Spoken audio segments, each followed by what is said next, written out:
what's happening in America right now was already written in Chinese astrology. 2026 and the next 20 years, we're entering the Li Huo Yun. A lot of you have heard that this year is like the fire horse year, but Li Huo Yun, that's an era. Li means separate and Huo means fire. In the same breath of becoming Chinese, Americans are curious to know what to do and not to do during this New Year preparation.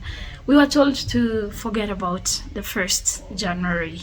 So our year is starting this February 17th. You're Chinese now, so your New Year is February 17th. So during this preparation of the New Year, it's important that we know the traditions and customs, what should you do and not do, and also, knowing that this is a year of a horse. What does it mean? What does it bring? What does it let's understand a bit about Chinese culture concerning the New Year. So, Happy New Year will come when it's New Year. from 17th, we'll say 新年快乐 Happy Chinese New Year. This is a story that made me laugh, not just laugh, crying laugh. So it's the Chinese New Year and the year of horse. Of course, any doll with horse is selling, and one of them is supposed to be laughing horse doll, the face go all the way up. But one of the workers somehow made a mistake, and some of them come out with mouths going downward, and people call that crying horse doll. And guess what? Those are the most popular one because guess what? People has a sense of humor. It's ironic getting a crying horse when you order a laughing horse, and it's all fun. What's more fun is Bloomberg reads that as China's crying horse doll shows a generation losing face. That just add part of the fun. Yes, we are losing face to the mass media, and we are having fun. February 17th is Chinese New Year, which means that you are about to receive a red envelope from your parents, and it's gonna be what? Full of money. 红包 means red envelope. Unless, guys, there's a catch. As children, we receive red envelopes full of money from our parents to what? To manifest good energy. They're wishing us success and prosperity in our future. However, once you are married, red envelopes stop. Once you have a job, red envelopes kind of stop. If you have a job and your parents are retired, you actually need to give your parents money. See, one thing about Chinese culture is we have to show thanks for our parents. They changed our diapers. They fed us. This is now our chance to say, thank you, mom and dad. I understand my college tuition was very expensive. We also do this because we want to wish them good health, peace, good health, peace. If you couldn't tell already, Chinese people, we just have a lot of ways of manifesting, you know? So lo and behold, once we grow up, once we are full adults, once we have steady, stable income, and once our parents retire, we actually give a red envelope on Chinese New Year to our parents. So comment below, how much money are you giving your parents?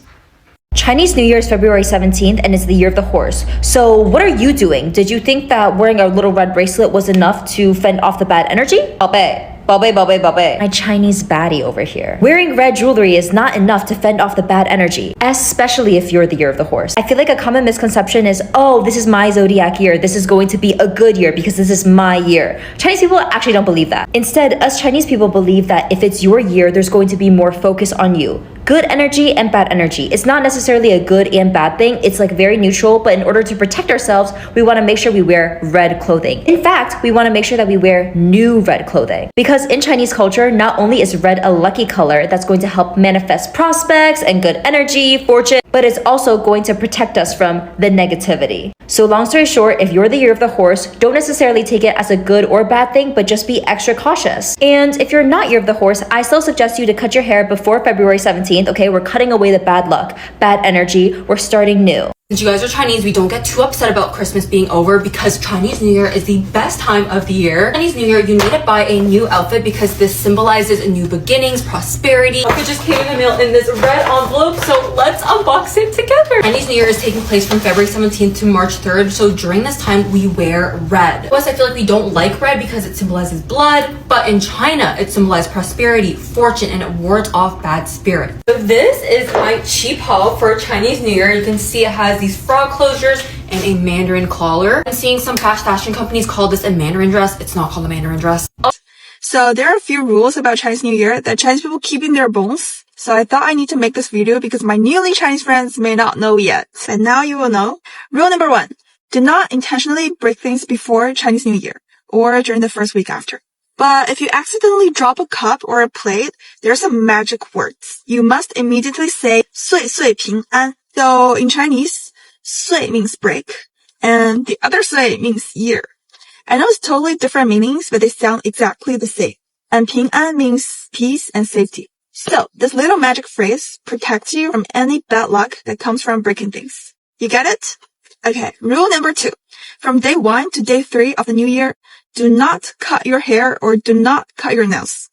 So, Chinese aunties believe that you're literally cutting off your good luck.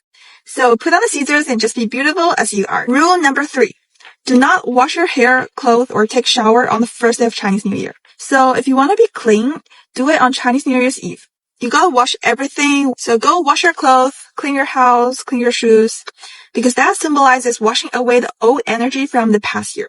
And on day 1, all the good luck is entering your home. Do not eat porridge or congee on the first day of the new year. I know a lot of you guys have recently discovered congee, but congee is actually known as a breakfast for poor people. So you don't want to eat this on the first day of the new year because you don't want to start off the year poor. Number 3, do not sweep or take out garbage. The act of sweeping on this day is associated with sweeping your wealth away, and taking out the garbage is like dumping out your good fortune. Number 4, avoid taking medicine on this day because it's believed that you will be ill for the rest of the year. Of course, if you have to take your medicine every day, continue doing that. And the last thing is do not wash your clothes on the first and the second day of the new year. That's because the first 2 days are celebrated as the birthday of the water god, and washing your clothes, you're like pouring out water, so it's disrespectful to the god of water. Save this for February 17th and let me know in the comments if you have any questions.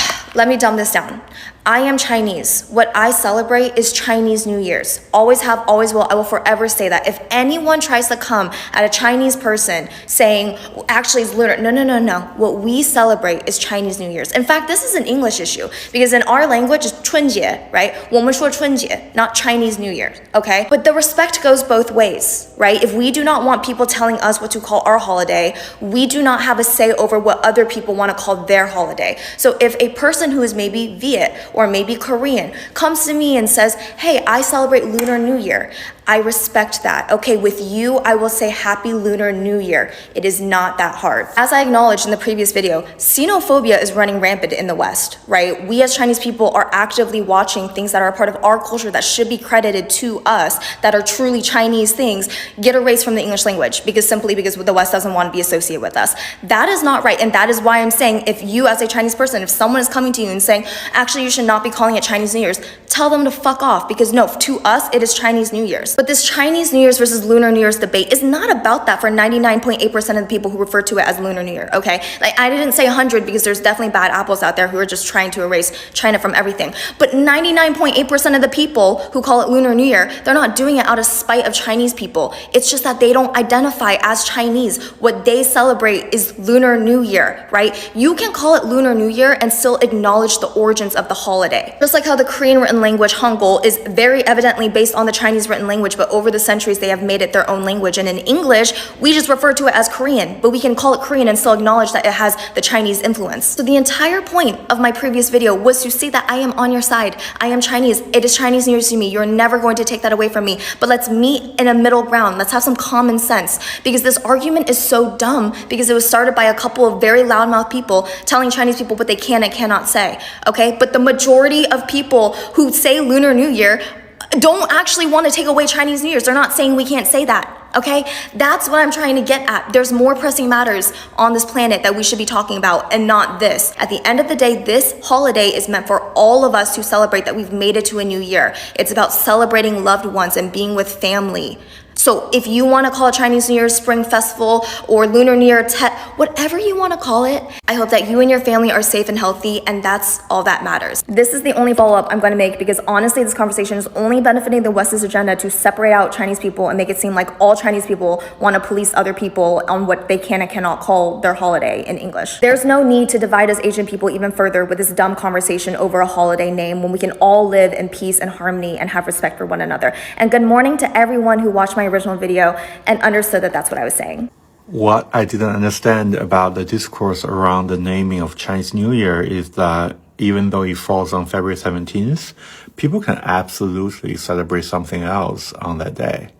But if what you're celebrating has a different name, different costumes, different rituals, and different food, then it doesn't have a lot to do with Chinese New Year, does it? So there's no need to get riled up or try to rename Chinese New Year something else because it simply has nothing to do with you. Celebrate your own holiday, which I'm sure is meaningful and beautiful, and I would celebrate it with you. It's that time of year again when everybody starts fighting over whether it's called Lunar New Year or Chinese New Year. Stop fighting. It's really not that deep. Everybody has a different name for it because it's a different holiday depending on where you are celebrating it. To be honest, any English name for it is just never going to be 100% accurate because it's a translation. Translations are never 100% accurate. 马年 means year of the horse, which is this year. The next fire horse year after 2026 is 2086. Yep, you heard that right. That's how rare this is. The Chinese zodiac isn't just a cute 12-year animal loop. It's part of a 60-year system called the sexagenary cycle, combining 12 animals with 5 elements. So yes, horse years come every 12 years, but a fire horse only shows up once every 60. In folk culture, horse energy is bold. It's movement, ambition, and social momentum, the kind of get out there and get it done force. And 2026 is giving real breakthrough energy. Launch the project, make the move.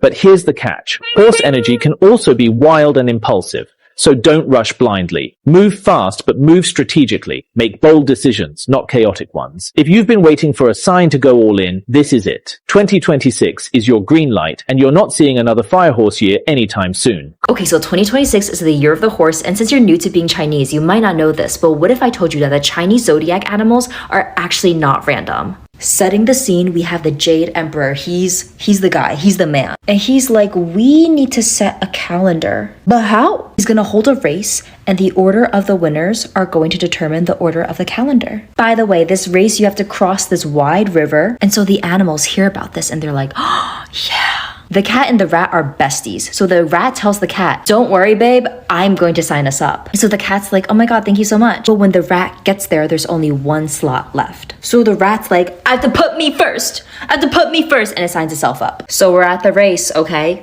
We're at the river. The ox is so sad. He's telling the rat, he's like, how could I defeat the tiger, the horse, outrun the dog? And the rat's listening and it's like, oh, but I got you. I know a shortcut. Guys, I'm so sorry I never make part 2s, but I fear that this is calling for a part 2. I fear you might have to watch part 2. I'm Chinese Arab, and did you know that in China right now, Draco Malfoy is considered a symbol of good luck? With the Year of the Horse coming up, Malfoy has become viral in China. Here's why. In Mandarin, Malfoy is literally translated to Ma'erfu. Ma means horse. Fu means good fortune. So like putting it together, it literally means horses bring good luck or good fortune. So now people in China are putting Draco Malfoy's face on the traditional red couplets in China. The ones you hang on New Year that are usually for wealth, health, and prosperity. Videos on Chinese social media are literally showing Malfoy's face on walls, on doors, on fridges. When they receive it, it literally says like, the Fu has arrived, like the good fortune has arrived. And some even say, bring me luck in 2026, young master. I bet the actor of Malfoy never dreamed in his life that he would one day become famous in the Year of the Horse in China. I feel like some creativity can only be found in China.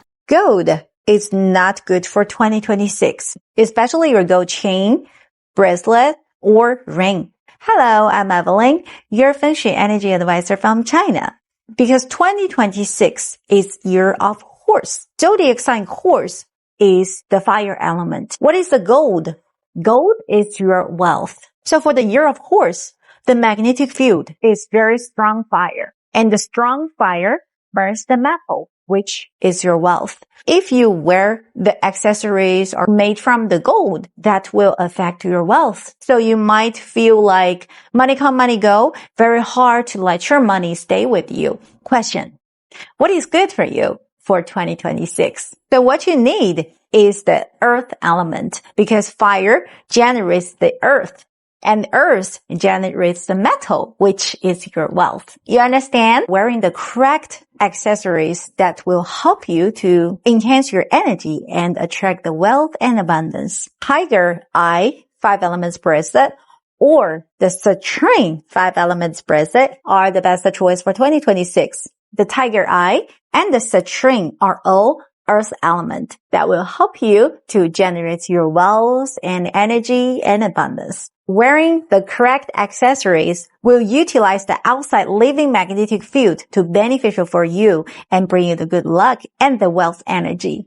What's happening in America right now was already written in Chinese astrology. 2026 and the next 20 years we're entering the Li Huo Yun. A lot of you have heard that this year is like the fire horse year, but Li Huo Yun, that's an era. Li means separate and Huo means fire. So fire's nature is intensity and loss of control. Fire can light up in the dark, but when it's too strong, it can lose control and destroy everything. In this cycle, you'll notice like people's emotions are extremely strong.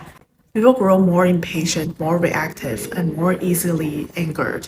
So conflicts are most likely to resolve in conversation, like immigration tariffs and social policy, are more likely to explode into strict protests and physical confrontation. And Li means part away, like saying goodbye. So it means like culture, values, belief system. It means differences in value, religion, and race. So they can no longer stay under the surface and they all burn into the flames for the world to see. So for like a country like United States was built on immigrants and diversity. That's why we're experiencing this. And this is the age of fire.